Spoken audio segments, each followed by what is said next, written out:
Hello and welcome to The Good, the Scaz and the Rugby. I'm Elma Smit and we're bringing you the show together with our friends at Allianz. Emily is back in the United Kingdom in self-isolation after her trip to Italy. And we have a different backdrop this week. How are you? Yeah, good, thank you. Not too bad. Nice to be home for a bit, albeit the fact that I can't leave, but it's a small price to pay, isn't it? So yeah, just enjoying cooking myself some of my own food, which is quite refreshing when you've been living on someone else's menu for a few weeks. So yeah, nice to be back. Okay, but now we need to know what's on that menu. What have you been making?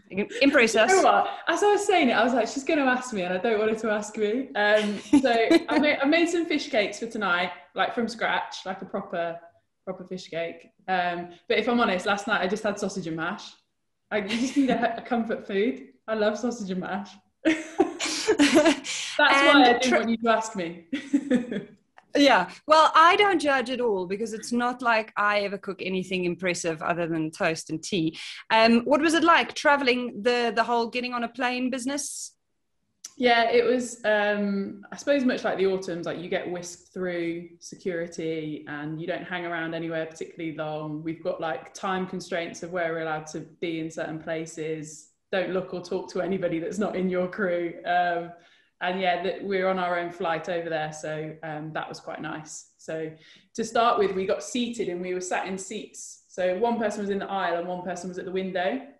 We had the whole plane to ourselves. We were like, this is weird. Like we're now conditioned to need a whole row to ourselves for this hour-and-a-half flight. So yeah, but in the end, the flight attendants said that we could all spread out. So we ended up having a whole row, which was nice. But yeah, international travel. And what is your mom going to say about, what is that behind you, a clock? She's had opinions on, the backdrops that you've had on the show so far. Did you ask her for approval? I haven't asked her for approval, but I did ask her opinion when I bought it. And she seemed keen. She likes a bit of colour and I'm pretty plain and boring otherwise. So I think she'll be okay with it. Okay, so Emily Scarratt's mom, thank you so much for your input on at least how the YouTube version of the show looks. We are going to talk about that Italy game in a moment. There's no mic this week for obvious reasons, but we fired up that bat sign and. What do you believe? James Haskell answered the call and he's wearing a shirt, which is something I haven't seen him do on Instagram in a while. That's nice. Very, very good. Very good inside knowledge there. Proper prepared presenter. Yeah, it is. I'm allergic to clothes. I don't like wearing very often. So I try to strip off as much as I possibly can and try not to end up in the Daily Mail for doing it. But, unfortunately with my big mouth, that's what happens. And constant posting of the insane shape you are in. Bravo on that. Thank you. This week on the show, as the Six Nations train is steaming towards that big final that we have all kind of secretly been holding thumbs for, England, France, and we're going to dig into the French perspective, particularly, what is being made of the Red Roses in this campaign so far on the other side. And we'll do so in the company of Veronique Landew of the French Rugby Connections podcast that she hosts with Mike Pierce. Welcome to The Good, the Scaz and the Rugby. How are you, Veronique? I'm very well. Good evening to all. I just finished recording my podcast, French Rugby Connections, which will be ready tomorrow. We'll get to the French in a moment. Let's quickly just recap. After the weekend, Emily, 67-3 against Italy. It's interesting because this game's momentum, as far as the Red Roses is concerned, seemed to just be the opposite of that first one against Scotland. You really battled for possession in the first 20 minutes. Italy really looked up for it. And then there was an explosion of, points in the second half. Is that a fair perspective? Do you think that's a balanced view? Yeah, I think it's spot on. I think if we could take our first half against Scotland with our second half against Italy, we'd probably be looking at, the near perfect picture that we're after. Yeah, it wasn't perfect. And to be fair, like Italy came out. I don't think we underestimated them, but they properly came to play. They haven't played a game for a while, so they were, super up for it, obviously on home soil and whatnot. Yeah, we didn't keep hold of the ball very well. I was definitely guilty of a few of those in that first half. So yeah, not great from me. But yeah, I think second half is definitely where we wanted to be. Lots of tries scored from a variety of different ways, and some good rugby as well. It wasn't kind of boring kick to the corner and maul, although there was naturally a bit of that. There was some nice tries scored from all over the pitch, which was cool. And then 22 minutes into the game, Super Emily, the Scaz, steps up and she scores. That was really cool. I did have a little woo in my lounge on my own. You certainly changed. I mean, that was against the run of play. Let's just put that out there. Tell me about that try. What do you remember? Yeah, massively against the run of play. It's just one of those where you're pushing up in the defensive line, bobbles on the ground, pick it up and then run for your absolute life. Jess Breach, who was obviously the winger, I felt like she was chasing me. I wasn't sure of who it was. I could just feel like a presence. And then when you watch it back, like I am sprinting my heart out and she's there just kind of like coasting next to me. But she didn't say anything. So I thought she was trying to tackle me. I thought she was Italian. But yeah, we got there in the end. It's probably a little bit of a longer run in for me these days. But yeah, thankfully we made it to the try line. I did see her running up and was wondering whether there was any shouting, like an indication at least, this is friendly, this isn't anyone freaking you out. Veronique, no game for France last weekend, but a big one coming up. Both teams, Ireland and France, have now scored massive wins over Wales, the other team in their pool. How do you feel going into this game, considering the way Ireland played against Wales? It's going to be a tough game because if you look at what they made of the Welsh team, they made mincemeat out of them. I think the final score was 45-0. And bearing in mind that, they're both amateurs, it does show that the Irish team are very, very well managed and they got lots of beef, lots of power. So the girls, Les Bleus, are very much aware of the challenge ahead. They are prepared. They are raring for another win, but can't take anything for granted, I'm afraid, even at that stage. And hopefully, we'll get a win, and we can meet in the stoop very soon against l'Angleterre for le crunch. Emily, you're just sitting there, like quietly seeming to be buzzing already at the prospect of that, because you don't have a game this weekend, or do you? No, so we had a training game scheduled with Wales, but that's unfortunately been called off. I think they're struggling a little bit with some of their injuries, obviously after their heavy workload the last couple of weeks. So we're going back into camp Thursday, Friday, so we'll be training again, and then have weekend off and then back in for that kind of run up to the final, which obviously we're really excited about. You don't get to play in Six Nations finals normally. Sometimes it comes down to the last weekend, but you don't necessarily get that final opportunity. So I think it's something that we're all, really looking forward to. Who it will be, obviously not quite sure. I think that game could be awesome this weekend, as will the Italy-Scotland game, given what it means for those two sides and, potential World Cup qualification a bit later down the line. So, I think it'll be a really interesting game. I think it'll be interesting that it's in Ireland. France sometimes don't always travel that well. So whether that puts a different spin on it or not, I'm not sure. But excited to watch that one.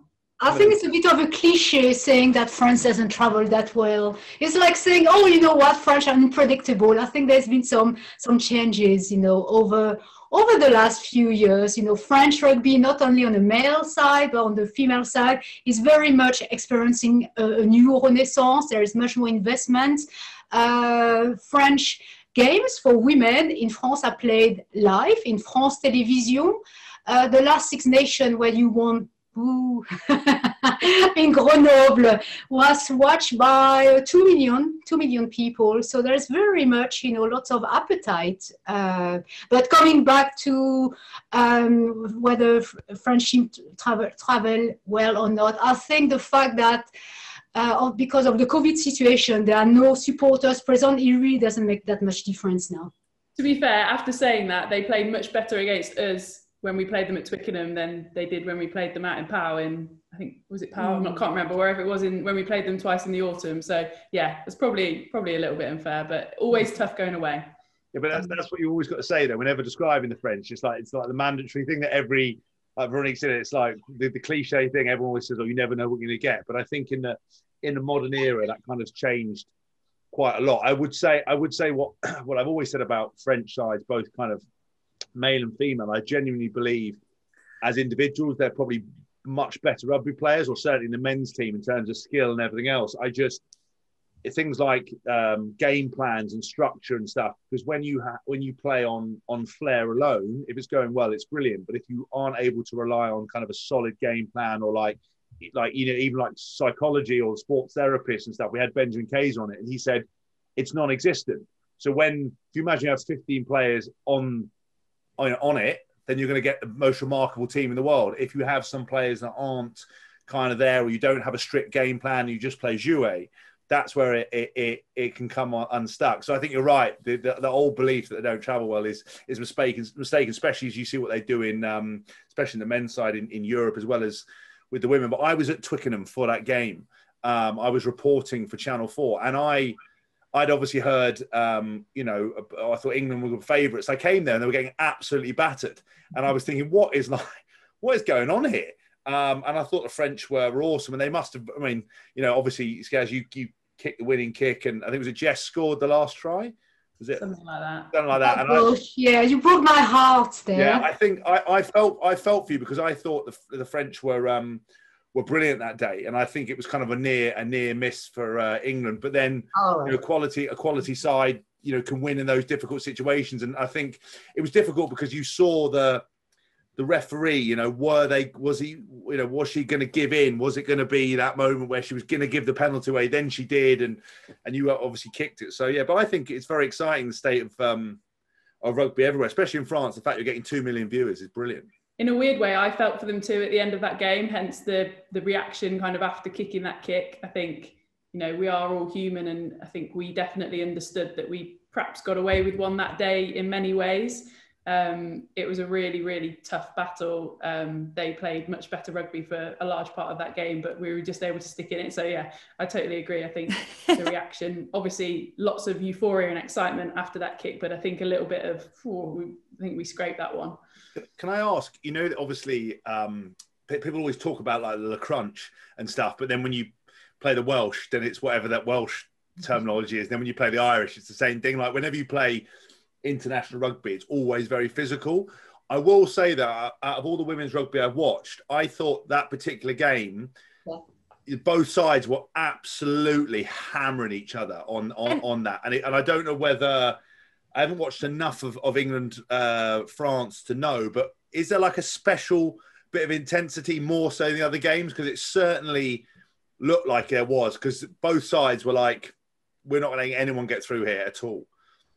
Yeah, it's always unbelievably physical. I think the Le Crunch statement is 100% correct when we play each other. And whether it got named that and then we build up to it, or it happened the other way around, I'm not sure. But yeah, I think that's one thing you're going to get. Like girls up front always know they've got to get their set piece right, and the contact area, and the whole gain line battle, and all the rugby important bits. But fundamentally, sometimes it's just down to a bit of heart and just wanted to go and tackle a big girl or whatever it might be. But yeah, I don't think I've ever come away from playing France and not felt like I've been hit by an absolute bus the following day. Never. Because I saw the French women play Wales, haven't they?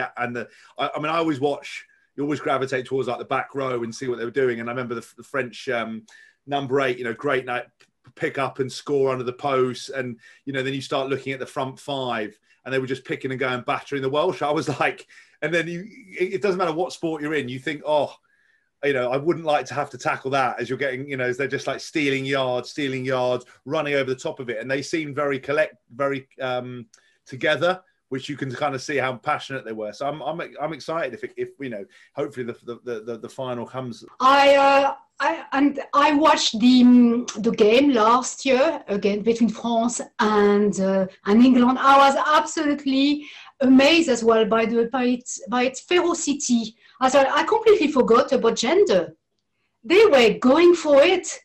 you know, what a great way to release, you know, your tension. But I wouldn't have liked to be a player there. They really looked very hard to beat, you know, probably, yeah, some of the best game I've ever seen in my life for women. So that's what I was saying to my listeners. I highly recommend them to watch the France-England game, definitely. In terms of the French team right now, chez les Bleus, they have an objective. They got a 10-year plan. They wrote it down in 2019, and their first objective is to win the World Cup. And this is what my guest mentioned to me last week, Mele Traoré. She was very clear, we're going to win the World Cup. And I like that.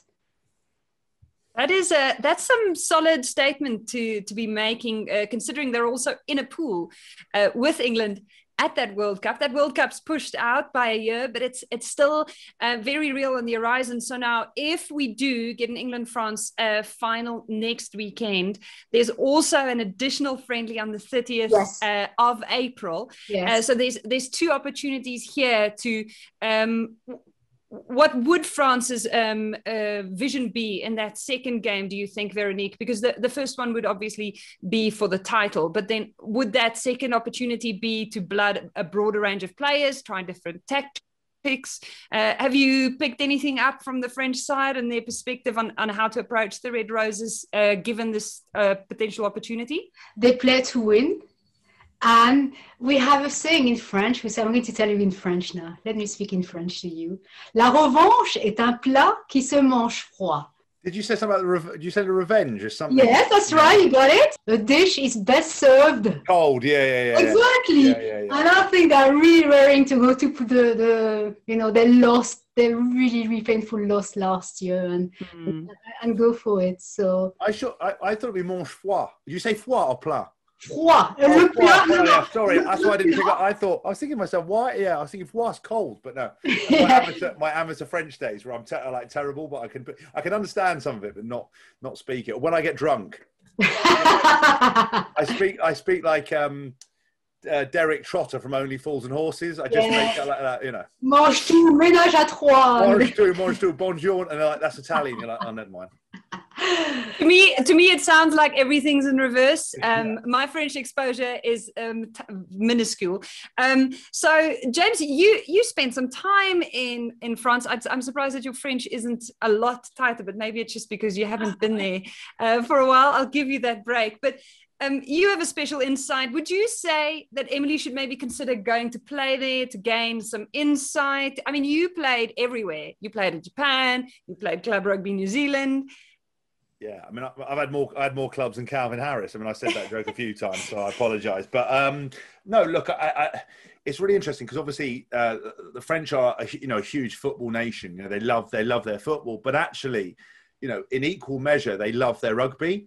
And whereas I find in the UK, you know, rugby is probably kind of second or third sport down the list. Football's very clear, and then we're sort of fighting with cricket, and it's kind of quite a specific niche of people. In France, you know, especially in the south, there's so many regions absolutely love it. The club rugby, you know, it's so important, and every sort of place you go has their traditions. And I think it was one of the best experiences I've ever had going to play in France. I found the French so, you know, kind of so welcoming, really intense. You know, for example, like, so, you know, Emily's talked about, you know, there's big games against France. You know, when I was playing at WAS, we talked about the big Heineken Cup weekends, the Toulouse, Toulon, you know, Castres, all these kind of places.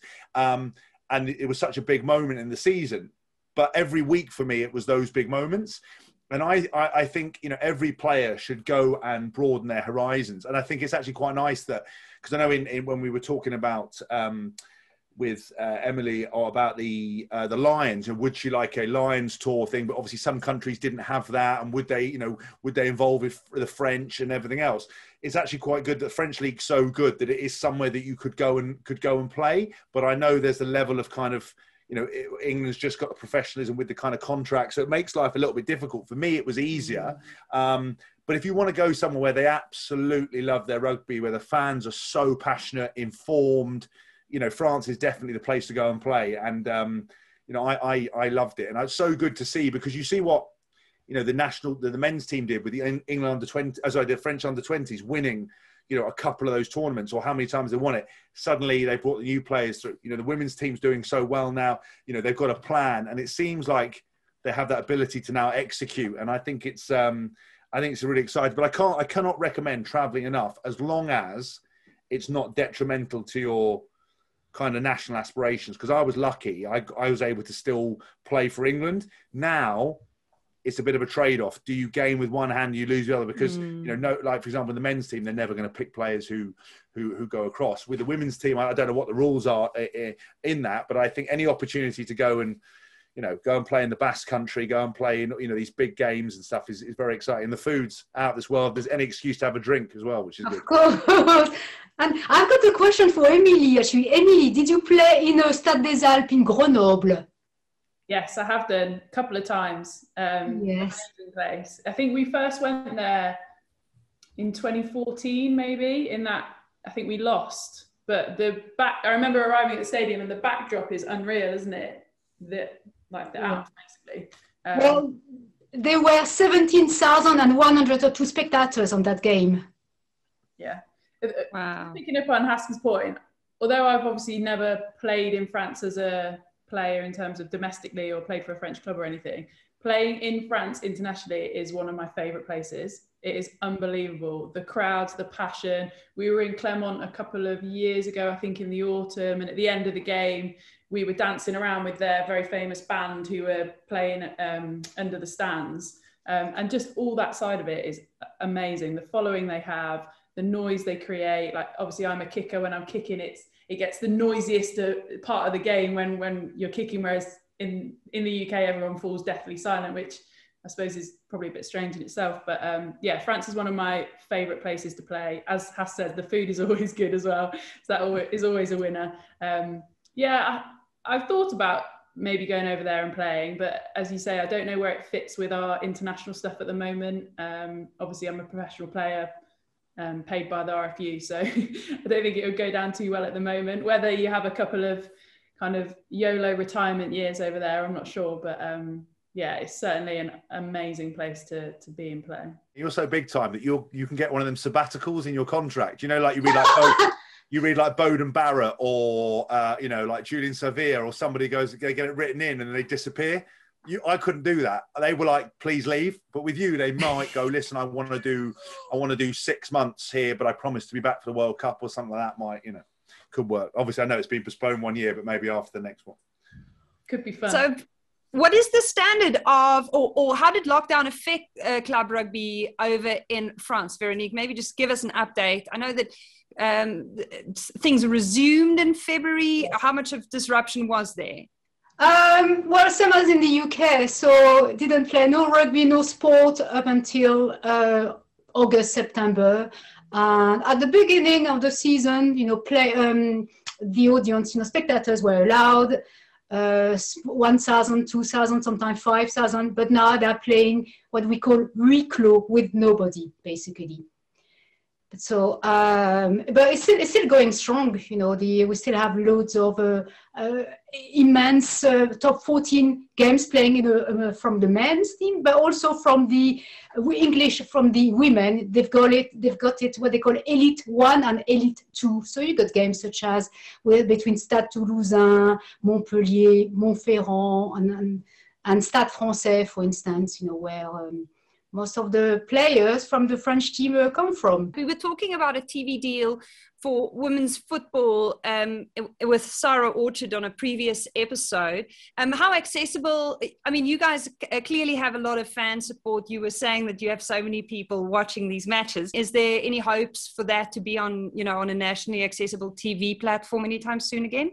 Well, I've been told by my contact in France that actually women games are being shown on live on France Télévisions. So the Six Nations right now are being shown on television because there is a demand for it. If you look at how many licenciés, how many women and girls are playing in France, you got 23,470, and you got on average over 24 academies. So it's very, very positive, and there is really a big push from the government, from the French league of female rugby, you know, to grow the rugby. And in 2019, they set up a new project to promote rugby in school for girls. And it's called École d'Oval, which is oval. James, your French lesson for today? Yeah, school, yes. Well, you said school, and then oval is just the shape of the ball. Yeah, and it's working. It's all about, you know, promotion. And we've got some really charismatic players. We got Gaël Hermet, who plays for Stade Toulousain. We have Jessie Tramouillère.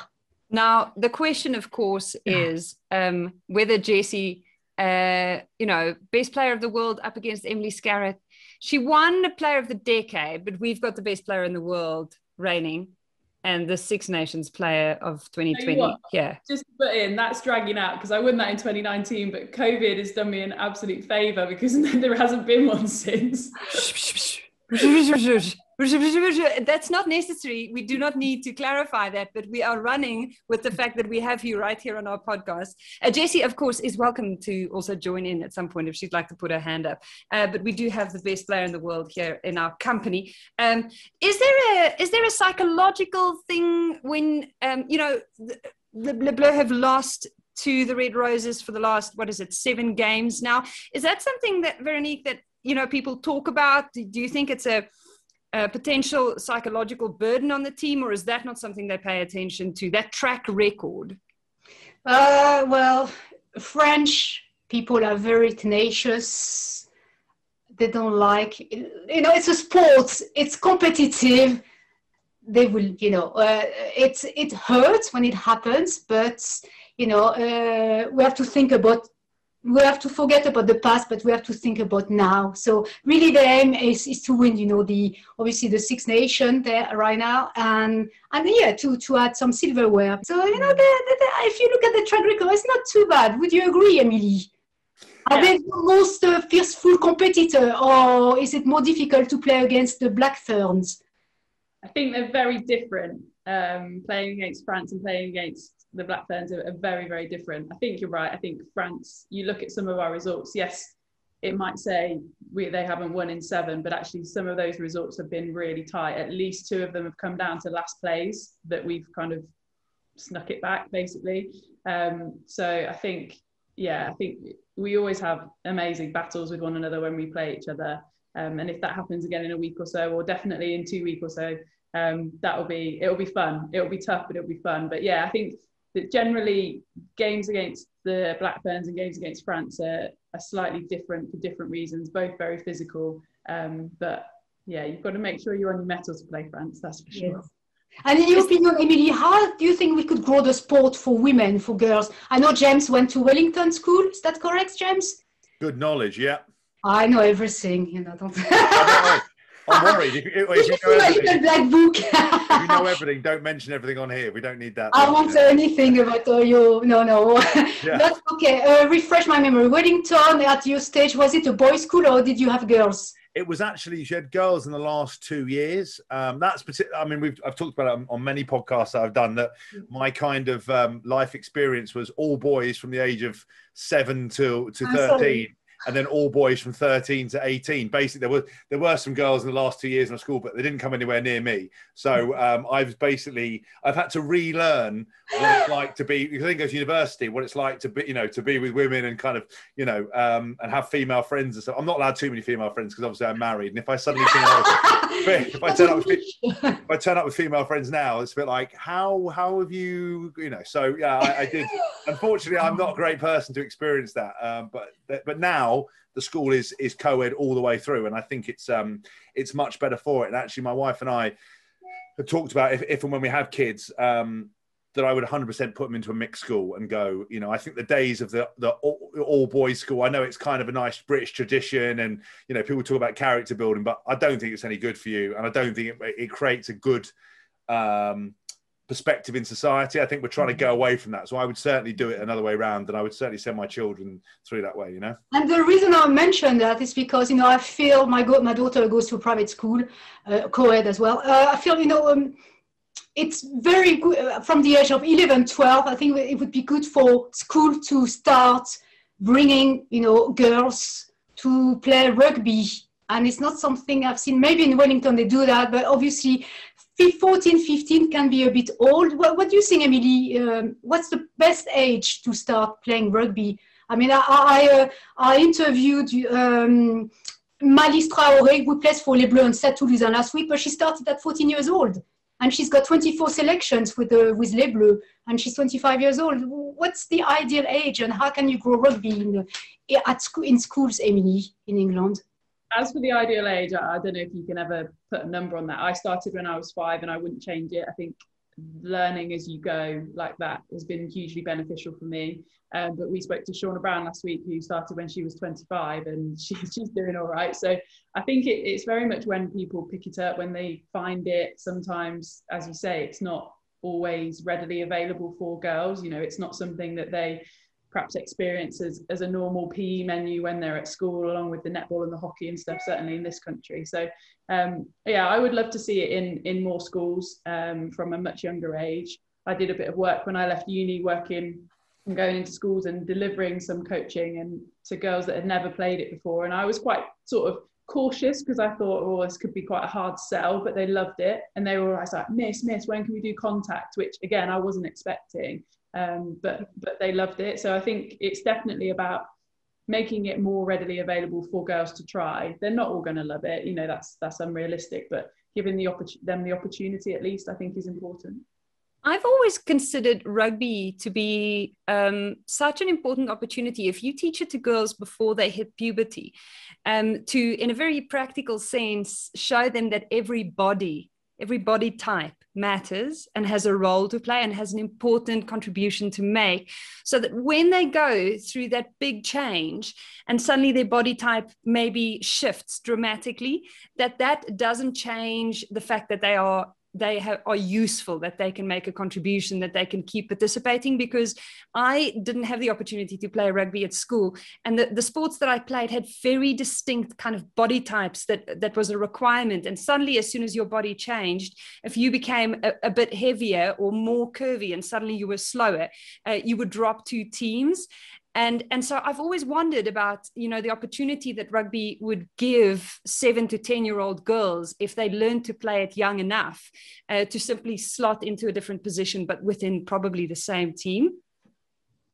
I think it's massive. I think, you know, we always speak about rugby's unique kind of parts to it, and that is definitely one of them, that you can look like anything and play rugby and be really great at it, you know, or different body types, you know, a whole spectrum of different things. But it's always something we talk about for rugby. It's definitely one of the joys of our sport. And like you say, if you can, I guess, instill that in younger girls before they, you know, get too concerned with all the other things that teenage girls get concerned with, I think that's really powerful. I was lucky that I was just pretty stubborn and I loved it. And, you know, despite the fact that none of my friends played, I still wanted to do it anyway. But not everybody's like that. And certainly some of my friends at that kind of young teenage age wouldn't have started it for similar reasons. So yeah, I think it's hugely important. I think the younger you are, the better. And I genuinely think as well, it puts you in a much greater stead moving forward. And that's for all sports, not just rugby. Chloe, for instance, your wife, which position do you think she would be? Chloe's quite fast, actually. And she's done some stuff, I think, with the Red Roses before, back in the day, I think, to do some, I don't know, some sponsorship stuff. And I think they wanted to see where she'd play. I don't know. I don't think she's that keen on the contact part, because there's a few times that we've been on a bouncy castle and she's gone, oh, listen, hit me, like tackle me like you're tackling rugby. So I was like, okay. And I folded her up like a deck chair, and she's then gone, oh, I'm not sure. Is that how, you know, I was like, that wasn't even that hard. So I don't know, but I think maybe a winger, I think she'd be quite good. Exactly. Maybe a centre. But I think if she could get over the fear of like getting tackled, I think she'd be quite devious, because she's very determined and very kind of competitive. She could be a fullback.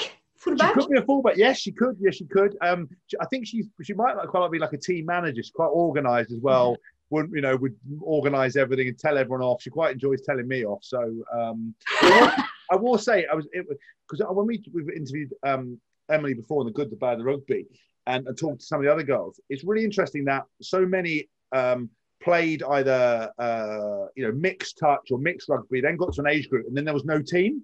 They were like, right, by the way, you can't be involved anymore. And then they had to go and drive like 200 miles just to get a game for a team. And I think also listening to all the girls, well, they didn't have any role models. So there was nobody at the top of the tree. There was no one to aspire to be. So I think the age thing's interesting. I think 100% mixed touch and touch in general should be played much more, because it's such a lovely introduction to the game. It's not as intimidating as the full game. And I'm talking about it for men here as well. You know, we want to grow the sport of rugby, and people don't necessarily understand it. People find it confusing. It's the same thing. Everyone says, I don't know what happens, but I love it. Touch gives you that freedom without the kind of complications of contact. Then you can play mixed teams. But I also think now some of these girls coming through, they turn on the TV, they turn on social media. And that's why it's so important that, you know, it's constantly put in front of people going, this is a sport you can play. This is what you can do. And I think once you have that appetite, you can start getting girls into it earlier. But I would certainly say as a sport, you know, the reason New Zealand, I think, are so successful on both sides of it are, you know, over in the UK as a young man, your first kind of desire is to pick up a weight and, you know, or post on social media. In New Zealand, they're picking up a rugby ball and playing touch. You know, you talked about why the Fijian men's team are so good. They play one touch the whole time. And I think, you know, we can encourage people to do more of that. If you started seeing people in the park play more of it than just picking up a football, girls will start getting more involved, will start growing it. And I think there's a real kind of key to it.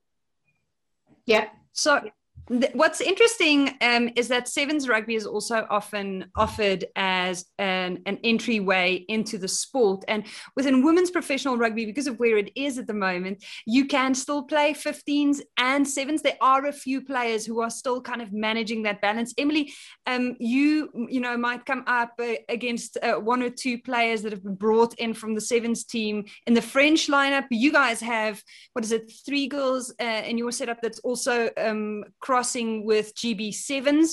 So there's that opportunity. What is it that they then bring in terms of a challenge for the opposition? Because obviously their fitness and skill set is just that little bit different. Yeah, they're an absolute nightmare to defend. That's what they are. Because generally they've got really good feet. They're really fast, and they, like you say, they've got a hell of an engine on them. But yeah, it's definitely something that's obviously with the Olympics coming up, just literally on the horizon. I think a lot of teams are kind of trying to manage that balance at the moment. I know obviously Scotland and Wales and England have got a lot of girls currently training in the GB squad. I know a lot of the French girls are just playing sevens that would normally, and do both. But for them, I think having obviously not qualified yet, they're prioritising the sevens side of things, and rightly so. But yeah, it's a tricky transition trying to do both and mix between the two. Naturally, obviously the skill sets are the same, and lots of, you know, the game is fundamentally the same, but actually a lot of the bits that go along with it. I remember, I think I've spoken about this before, when I came back to sevens, I was terrible. When I came back to 15s from sevens, I was terrible. My first game back, I was terrible. I was dropping everything at the line. I was getting too flat. I was, you know, in the wrong position. It's just slightly off the ball. So it is quite tricky to transition between the two. Some do it far more naturally than I obviously did, but yeah, it's definitely a tricky balance at the moment for many of those girls. Veronique, just before we run out of time with you, I just wanted to get a prediction from you in terms of what you expect this weekend. Ireland, France, 3:15 on Saturday. Where would France look to win this game, considering what we saw from Ireland last weekend? That's a very interesting question.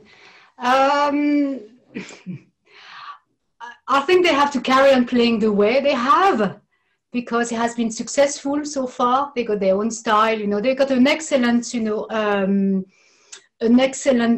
coach, Annick Héroux, who used to be part of the French team. So far, I have to say, you know, it's working. So a bit like Fabien Gattier. Fabien Gattier is very much using more or less the same methodology, and it's working well most of the time, except against England, n'est-ce pas, James? And Emily. I wouldn't take any credit for that. I know, you know, like when you get ex-players or like fans go, "Oh, I beat you." If you're not involved, it doesn't count. I wasn't there, so you know, everyone gets really excited. You're like, "Yeah, you beat." What, you know, you beat us. As like, I was at home doing nothing. I had nothing to do with that, even though I would have liked to been involved. So, but I will take the compliment, because I think it's a credit to France. I think everybody's excited that you've got two dangerous French sides now in the world, and it makes the rugby world a much better place because of all the passion and the history, and because the French love rugby. On some countries, a really popular team is wasted because it doesn't have the same support. But I think it's good, and I think they're only going to get better and more exciting for both of them, really. Welcome back, rugby. Sorry, French rugby had been asleep from 2011 to 2019, and now that's it. We are back to where we were. And what does the interim look like for you, Emily? What are you actually getting up to now that you don't have a training day with Wales this weekend? Are you guys reassembling before or after the weekend? So we're back. Well, we have training day Thursday, Friday, and then weekend off, back in on Monday. So, but we're obviously, given what we're doing, the bubble is still reasonably strict on the weekend. So maybe mum and dad might come over to sit in the garden for a coffee or something, because I think we're allowed to do that now. So I'll get an update from mum for next time for you. But yeah, it'll be pretty chill. I want to ask one question. So, I was going to ask it at the top of the show. When Emily said, "Oh, we're going to supposed to have a training game against Wales," on a scale of 1 to happy, how happy were you that it's cancelled? Because some people were like, "Oh God, that would have been really good." If there's an opportunity not to play and it doesn't mean anything, you don't want to do it. There's nothing worse than friendly. The only thing that's worse than a pre-arranged training game is where they put you against your own team and do like the possible versus probable. So don't lie to our listeners, or your listeners, I should say. How good is it not to have to do that? Because I bet you're all like, "Oh God, that's terrible." They've had to. Yeah, pretty excited to have the weekend off, definitely. But I think we are going to go at each other on Friday, so there's a bit of that. But yeah, you are right. I think everyone was looking forward to having a weekend at home, definitely. Because we had that when they played in the 2015 World Cup, which went really well for us. They had a possible versus probables game, and Stuart Lancaster's running it, and he didn't appreciate that me and Tom Wood, we got in full kit, like the anthem jackets. We took anthem jackets, headphones, take it really seriously, and you could just see him going like, "You stupid boy." So that's how we deal with it as players when they do stuff like that, because they think it's like a real bit of coaching kind of magic, and they think all the players are going to be really up for it. It's like, no, filling in your friends is way worse, because someone always gets injured, someone always gets hurt, where it's a lot easier to, the training game's fine, but they're not even like proper training games. They're normally like 3 halves of 20 minutes, unlimited subs and stuff, and you end up having to play out of position. So it's a message for any coaches watching: stop with these. We're either on or we're not doing it.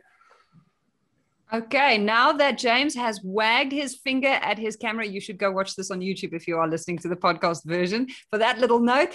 Thank you so much. That's it for the good, the Scaz, and the rugby together with our friends at Allianz for this week. Thank you to Emily. Thank you to James. And of course, to our special guest, Veronique. Don't forget to check out this week's The Good, the Bad, and the Rugby with Alex Ben Kaiser and Ireland legend and now La Rochelle coach, Ronan O'Gara. You should download that and listen to it, or otherwise catch it on YouTube. We'll be back with another edition of this show in 7 days' time. Goodbye.